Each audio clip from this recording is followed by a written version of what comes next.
नमस्ते, मैं गायत्री अपने चैनल में दोस्तों आप लोग का स्वागत एवं मैं अभिनंदन करती हूँ। आप लोगों के बीच एक प्यारा सा भजन प्रस्तुत करने जा रहे हैं। कैसा लगा कमेंट करके ज़रूर बताइएगा, जो गलती हो क्षमा करिएगा। अटरिया पे बोल रहा कागा कि आज मोरा चौथी के दिनवा। अटरिया पे बोल रहा कागा कि आज मोरा चौथी के दिनवा। सोने की थाली में जीवना बनाए, सोने की थाली में जीवना परोस।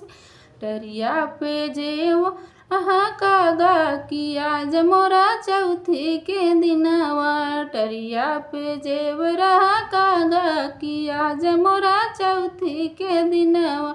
टरिया पे बोल रहा कागा कि आज मोरा चौथी के दिनवा। टरिया पे बोल रहा कागा कि आज मोरा चौथी के दिनवा। झजड़े गेड़ुआ गंगा जल पानी, झजड़े गेड़ुआ जमुना जल पानी।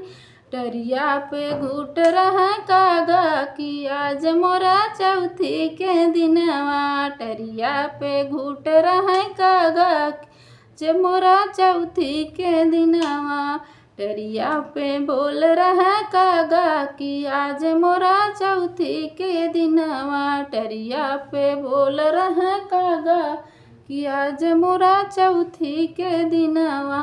लाची लवांग लस बीरा जोराए, लाची लवांग रस बीरा जोराए।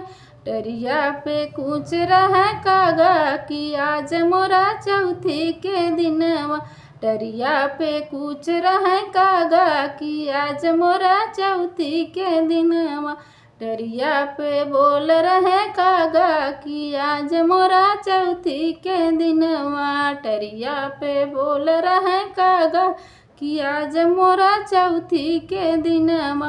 फूला ही चुनी चुनी से जा लगाए, फूला ही झारी झारी से जा लगाए।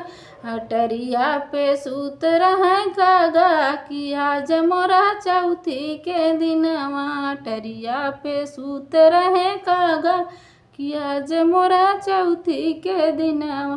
टरिया पे बोल रहे कागा कि आज मोरा चौथी के दिनवा। टरिया पे बोल रहे कागा कि आज मोरा चौथी के दिनवा।